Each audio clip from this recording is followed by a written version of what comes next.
We're back now on Triad. We're having a private conversation, Mark Oglesby and myself. Hey, J. Paul, let's get a shot of Mark Oglesby. Oglesby makes a second appearance here on the show. He's an executive with Dudley Products, and I'm so glad to have you back. It's always good to talk with you. Nice talking with you today. Sometimes I think we should have just, when the commercial break was on, we had a great conversation going anyway. All right, let's talk about the beauty school for a minute. What's going on over there these days? Well, I tell you, we've got a lot going on with Dudley Products. One of the things we do at Dudley Products is we try to prepare people for life. If you look at the lay of the land today with as many layoffs as you had, someone who would not only would have a great education, but would also have a trade would be in an awfully good situation. Yeah. Because if you get laid off, you've got a trade that you can offer that you can't get laid off from unless you just decide to stop doing it. Right. That's right. So, you know, when you look at it from that standpoint, and I look at the way things are going currently, you know, I'm not so sure I'd like to put all my eggs in one basket anymore. Yeah, and of course, being able to be a hairdresser, a cosmetologist, that kind of thing, you've got that skill for life, like Mark was saying. I'm kind of curious, do most of the kids, I say kids, I shouldn't say that, who come to the beauty school, are they coming right out of high school? Do you have older folks that come? Is there a mix? It's a good mix. We do have students that come right out of high school because, fortunately, like Forsyth County, for instance, they have that as a curriculum within the high school. Right. They carry it so far, and then they come to places like us where they can get the rest of the education.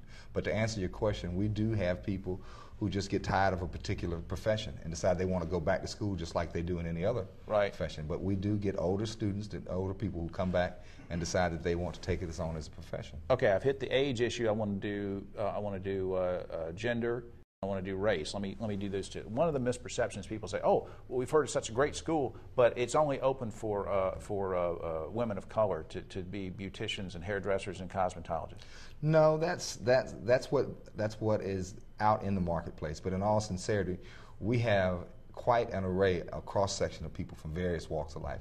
We have lots of white people who come to our schools who learn how to do hair, because the long and the short of it is, if I'm going to do hair, so to speak, the long and the short. See, I got mine cut. Mine's shorter now, not longer. I used to have long. No, go ahead. I'm sorry. If I want to do hair, I don't want to have to turn someone away who may sit in the chair because I don't know what to do with it. Exactly. That's okay. And before I get accused of being sexist or something, I was referring to females, but you also have males who come to the school. We do.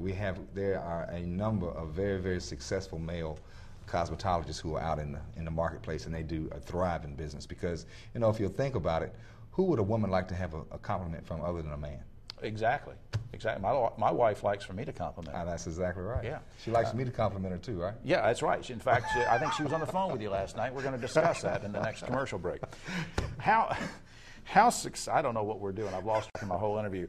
How successful has the school been in making those careers for the students? In other words, do you see a lot of them going out and starting their own shops or having their own careers and working for successful shops, and it's going gangbusters for them? We do. At Dudley Products, we even have a particular situation where if you come in as a student, you can even go to work at one of our salons to get your feet wet, to find out what it's about. And then with existing stylists, you know, it's just like any other profession. You've got lawyers that have continuing education. You've got doctors that have continuing education. Why do they have continuing education?